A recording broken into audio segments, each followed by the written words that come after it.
Hello students, this is biology with care. আর আজকে আমরা করতে চলেছি দ্য লিভিং ওয়ার্ল্ডের লেকচার নাম্বার 2, যেখানে আজকে আমরা পড়ব biodiversity.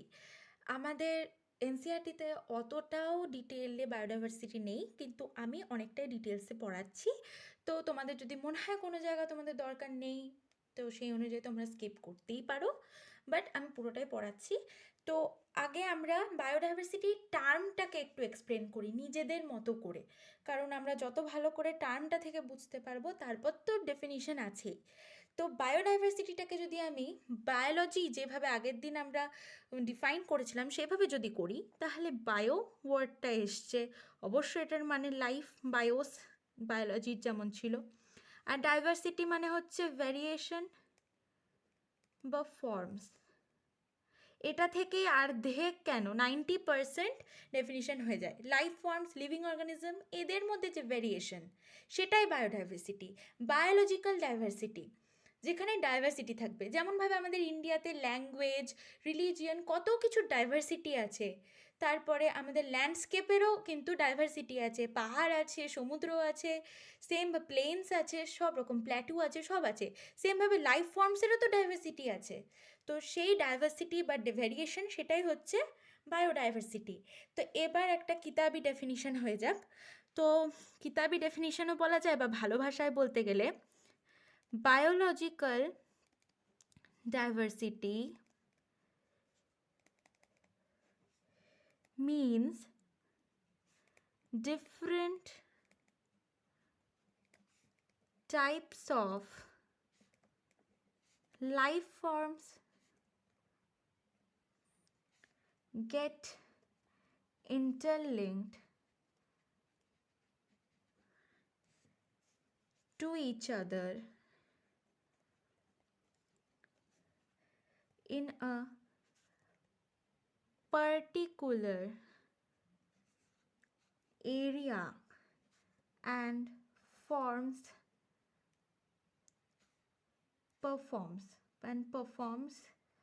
activity in the ecosystem.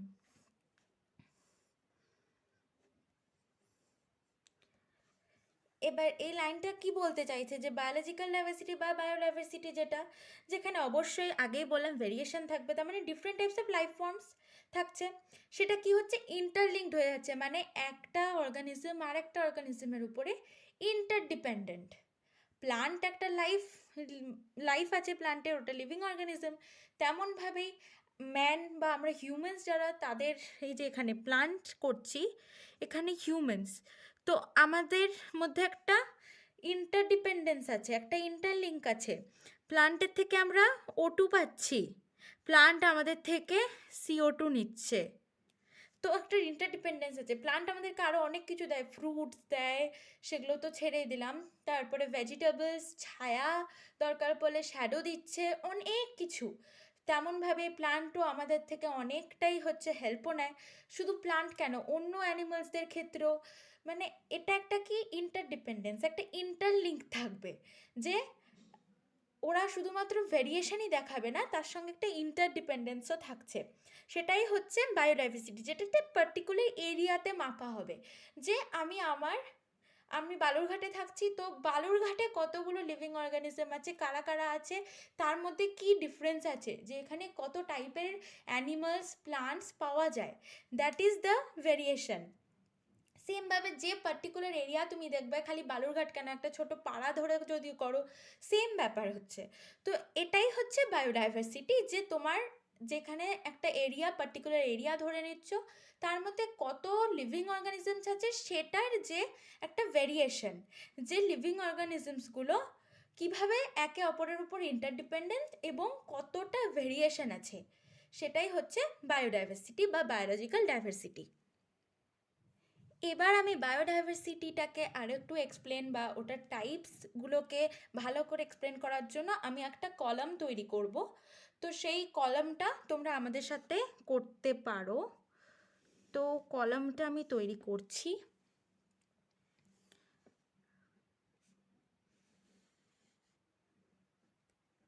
তো বায়োডাইভার্সিটি হয় 3 টাইপের।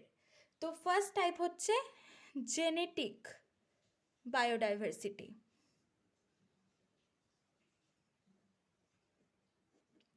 নেক্সট টাইপ হচ্ছে species biodiversity, and the last but the not the least, it's the ecological biodiversity.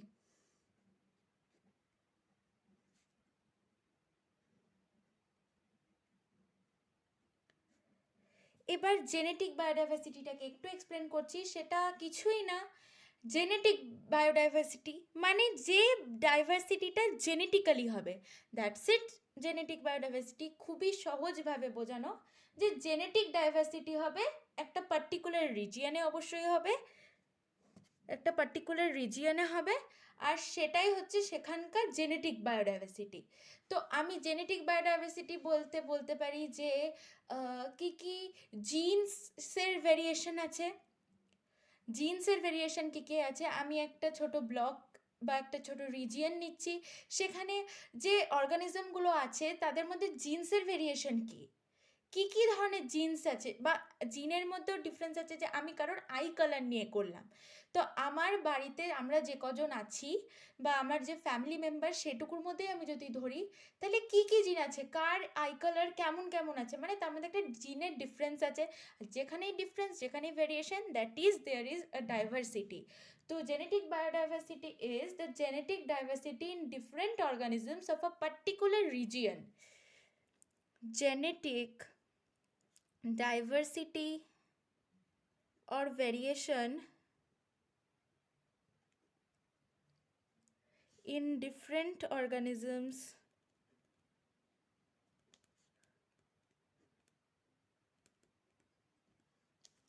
of a particular region.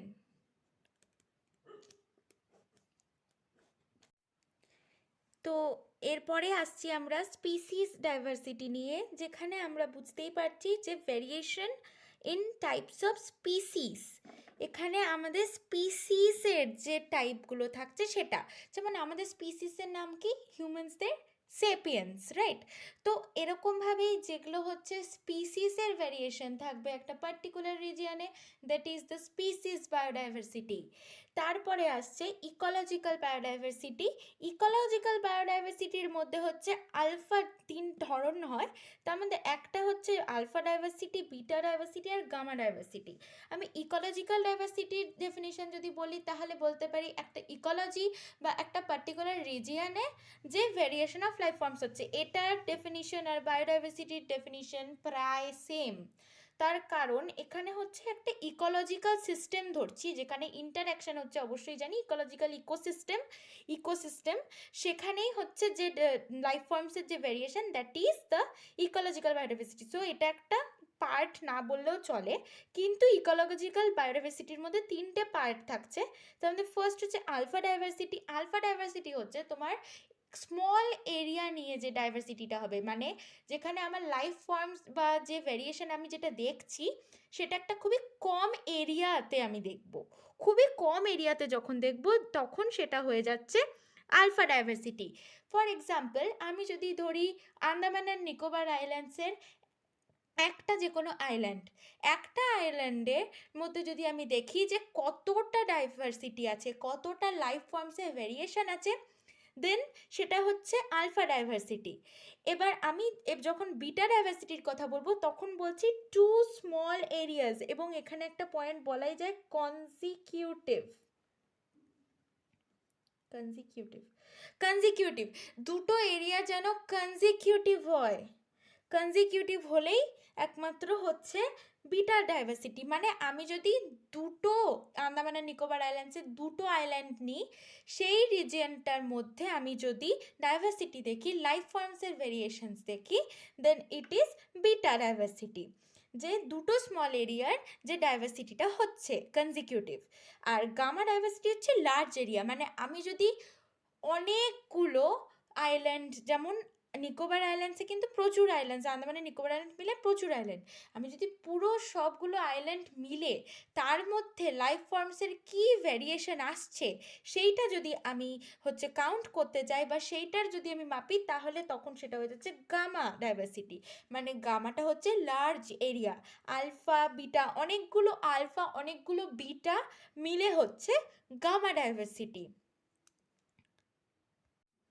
One more thing, এই যে alpha diversity, beta diversity, gamma diversity, এই alpha beta আর gamma ডাইভার্সিটিটা প্রথম introduce করেছিল আর.এইচ. Whittaker.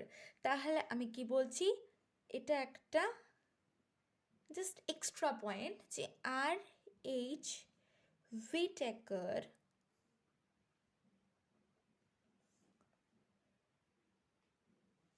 introduced the terms alpha, beta and gamma diversities. Okay? এবার হচ্ছে biodiversity যখন পড়ব, তখন বায়োডাইভার্সিটির কনজারভেশন কী করে করব সেটাও আমাদের পড়া দরকার। লাইফ ফর্মসের কনজারভেশন এখন খুব ইম্পর্ট্যান্ট, কারণ ডিফরেস্টেশন এর জন্য কিন্তু প্লান্টসেরও যেমন ক্ষতি হচ্ছে, তেমনইভাবে হান্টিং পোচিংয়ের জন্য অনেক অ্যানিমালস কিন্তু এন্ডেঞ্জার্ড, এক্সটিন্ট হয়ে যাচ্ছে। তো অবশ্যই বায়োডাইভার্সিটি যদি আমাদের মেনটেন করতে হয়, তার জন্য সেগুলো বন্ধ করতে হবে। তো আমাদেরকে বায়োডাইভার্সিটির কনজারভেশনের ওয়ে আউটগুলোও জেনে রাখতে হবে। তো বায়োডাইভার্সিটির কনজারভেশনের ওয়ে আউট যদি বলি, তাহলে প্রথমেই বলবো কনজারভেশন অফ বায়োডাইভার্সিটি কী। কনজারভেশন অফ বায়োডাইভার্সিটি তিনটে জিনিসকে কম্বাইন করে হয়। তো কনজারভেশন অফ বায়োডাইভার্সিটি বলতে হচ্ছে প্রোটেকশন, আমাকে প্রোটেক্ট করতে হবে যাতে আর ইন ফিউচার না হয়, রাইট। তারপরে হচ্ছে রেস্টোরেশন, মানে আমার কাছে যেগুলো রিস্টোর করতে পারবো, আমার আগে যেগুলো এক্সটিন্ট হয়ে আছে সেগুলো, যেগুলো হয়ে আছে সেগুলোকে আমাকে রিস্টোর করে রাখতে হবে। আর থার্ড হচ্ছে প্রিজার্ভেশন, যেগুলো এক্সটিন্ট হতে চলেছে সেগুলোকে আমি প্রিজার্ভ করে রাখবো, মানে এক কথায় সেগুলোকে আমি বাঁচিয়ে রাখবো যাতে সেটা আর ফার্দার না হয়। তো এই তিনটে একসঙ্গে মিলে হয় কনজারভেশন অফ বায়োডাইভার্সিটি। এই যে বায়োডাইভার্সিটি, এটার ফার্স্ট একটা প্রোগ্রাম যেটা ছিল সেটা হলো আর্থ সামিট।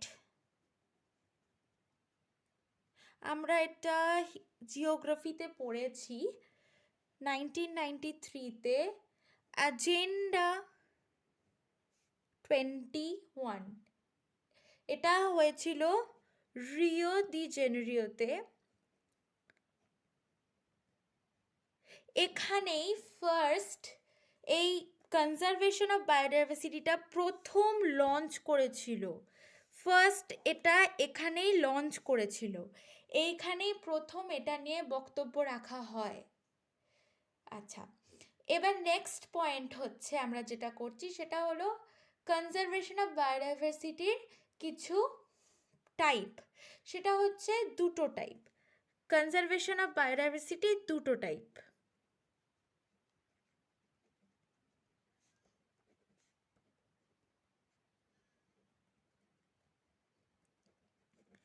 বা আমরা দুইভাবে প্রিজার্ভ করতে পারি।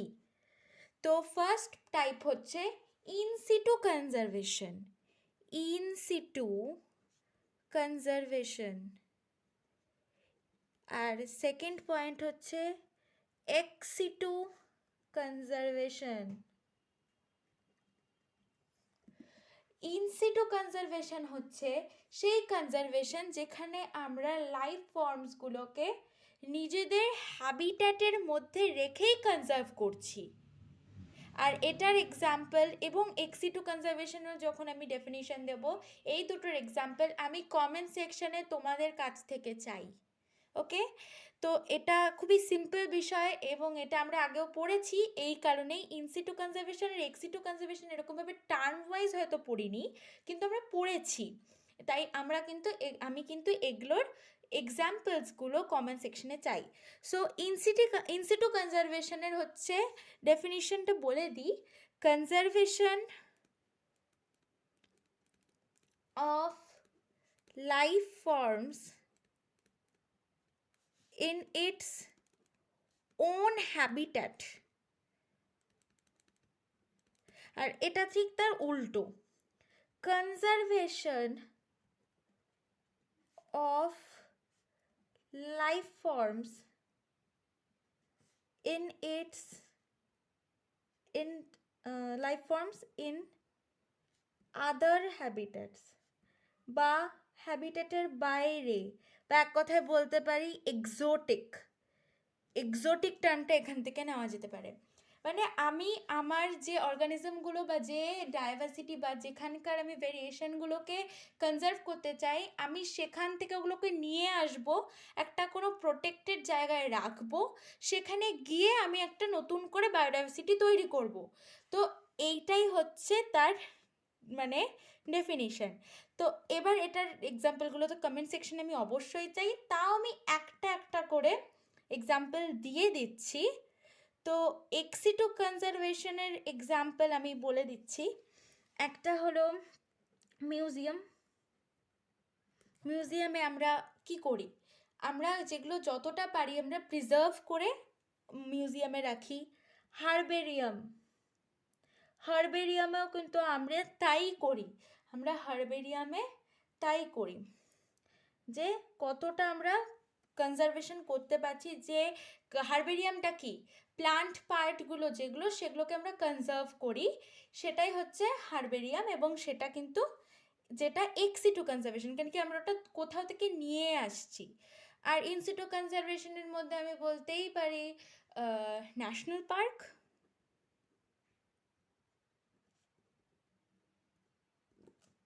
এক্সিটুর মধ্যে আমি আরেকটা বলছি, আমরা কনজার্ভ করে রাখি, অনেক সময় হচ্ছে স্পিসিস কনজার্ভ করে রাখি, সেই সবও হবে। তো এইগুলো হচ্ছে আমি বললাম, এক্সট্রা যেগুলো আছে এক্সাম্পল সেগুলো তোমাদেরকে কমেন্ট সেকশনে বলতে হবে। এরপরে আমি দুটো ছোট ডেফিনেশন দেব দুটো ইম্পর্ট্যান্ট পয়েন্টের। ফার্স্ট হচ্ছে আরবোরেটাম। আমি যদি এখানকে এক্সাম্পলটা বলে দিতাম আরবোরেটামের, তাহলে আমি অবশ্যই এটা এক্সপ্লেন করতাম তখনই, কিন্তু আরবোরেটামটা আমি বলিনি এক্সাম্পলে। এটা কোনটার এক্সাম্পল হবে সেটা তো তোমরাই বলবে। আরবোরেটাম হচ্ছে conservation of trees and shrubs in living form is known as arboretum. মানে আরবোরেটাম হচ্ছে সেই জায়গাটা যেখানে কনজার্ভ করা হচ্ছে trees and shrubs, conservation of trees and shrubs, ঠিক আছে, এগুলো করা হচ্ছে আরবোরেটামে। কিন্তু ডিফারেন্স আছে, তাহলে তো আরবোরেটাম আর হচ্ছে হার্বেরিয়াম সেম হয়ে যাওয়ার কথা, কিন্তু সেটা নয়। আরবোরেটামে পুরো ট্রি এবং শ্রাবসটাকেই করা হয়, আর হার্বেরিয়ামে প্লান্ট পার্টগুলো করা হয়, যে কোনো একটা প্লান্টের পার্টস করা হয়। আর সেকেন্ড হচ্ছে, যখনই আমি প্লান্টের পার্ট করে দিচ্ছি, তার মানে সেটা কিন্তু লিভিং নয়, তার মানে এখানে নন লিভিং করা হচ্ছে। আর এখানে যদি ট্রিজ অ্যান্ড শ্রাবস গোটাটাই আমি হচ্ছে আরবোরেটামে কনজার্ভ করছি, সো ইটস কিছুই না, এটাতে লিভিং, এখানে লিভিং অবস্থায় কনজার্ভ করা হচ্ছে। তো এটা কিন্তু একটা ডিফারেন্স, এই ডিফারেন্সিয়েশনটা অনেক সময় আসেও। So tata, that was the end of my video. আর আজকের ক্লাস এতটুকুই। কোথাও কোনো রকমের কোয়ারিজ থাকলে অবশ্যই সেটা কমেন্ট সেকশনে জানাবে। আর যেটা একটা ছোট্ট টাস্ক দিয়েছি কমেন্ট সেকশনে এক্সাম্পলসগুলো জানানোর, সেগুলো অবশ্যই লিখে দেবে।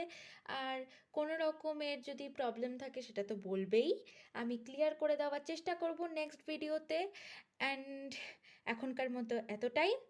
তোমাদের যদি এই ভিডিওটা ইউজফুল মনে লাগে তাহলে অবশ্যই কিন্তু লাইক করো, শেয়ার করো ফ্রেন্ডদের সাথে, অ্যান্ড কমেন্ট তো করবেই, and subscribe my channel. Tata.